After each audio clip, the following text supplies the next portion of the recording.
सर्दी खोकला झालाय किंवा शरीरावर कुठे जखम झाली आहे, थकवा आलाय, तसेच वजन कमी करायचे असेल तर गुणकारी औषध म्हणजे ओली हळद.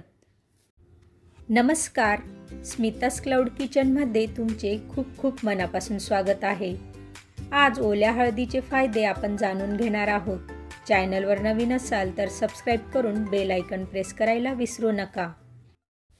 सध्या बाजारात ओली हळद मोठ्या प्रमाणावर मिळत आहे.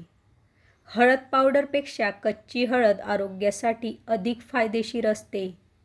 कच्च्या हळदीचे नियमित सेवन केल्यामुळे खराब कोलेस्टेरॉल कमी होते. त्यामुळे हृदयाशी संबंधित समस्यांचा धोका कमी होतो. रोगप्रतिकारक शक्ती बळकट होते. हळदीत अँटीसेप्टिक आणि अँटीबॅक्टेरियल गुणधर्म असल्यामुळे शरीरातील बुरशीजन्य संक्रमण काढून टाकते. तसेच चेहऱ्यावरील डाग कमी करते, पचनशक्ती वाढवते. कच्च्या हळदीचा वापर तुम्ही भाजीत घालण्याच्या वाटणात देखील करू शकतात. तसेच 1 चमचा तुपात थोडी कच्ची हळद उकळून रोज सकाळी सेवन करा. प्रतिकारक शक्ती सुधारून कोरडा खोकला बरा होतो. वातावरणात बदल झाला की बऱ्याच जणांना सर्दी खोकला येतो. काहींना तर हिवाळ्याच्या दिवसात सर्दी खोकला कंटिन्यू असतो. यासारख्या समस्यांवर ओल्या हळदीचे दूध उकळून प्यावे. अतिशय गुणकारी उपाय आहे हा.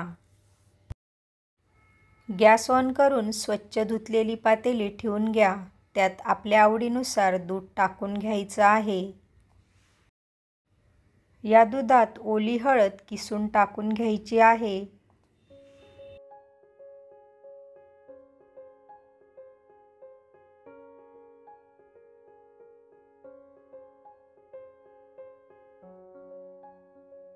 ओल्या हळदीचे दूध गरम करताना ते अधूनमधून चमच्याने ढवळत राहायचे आहे.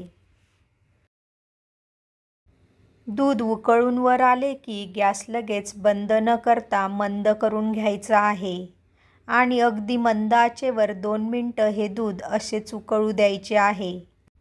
म्हणजे ओल्या हळदीचा जास्तीत जास्त अंश त्या दुधात उतरेल आणि ते दूध आपल्या शरीरासाठी गुणकारी ठरेल. दुधातून आपल्याला मोठ्या प्रमाणात कॅल्शियम मिळते. अशा पद्धतीने हळदीचे दूध जर पिले तर आपल्याला कॅल्शियम तर मिळेलच, पण आपण आपल्या वजनावर नियंत्रण देखील ठेवू शकतो. ओल्या हळदीचे हे दूध लहानांपासून मोठ्यांपर्यंत सर्वांसाठीच गुणकारी आहे. गरमच दूध सेवन करण्याचा जास्तीत जास्त प्रयत्न करा. आजची ही आरोग्यविषयक माहिती तुम्हाला कशी वाटली ते कमेंटमध्ये मला नक्की कळवा. पुन्हा भेटूया पुढच्या व्हिडिओमध्ये.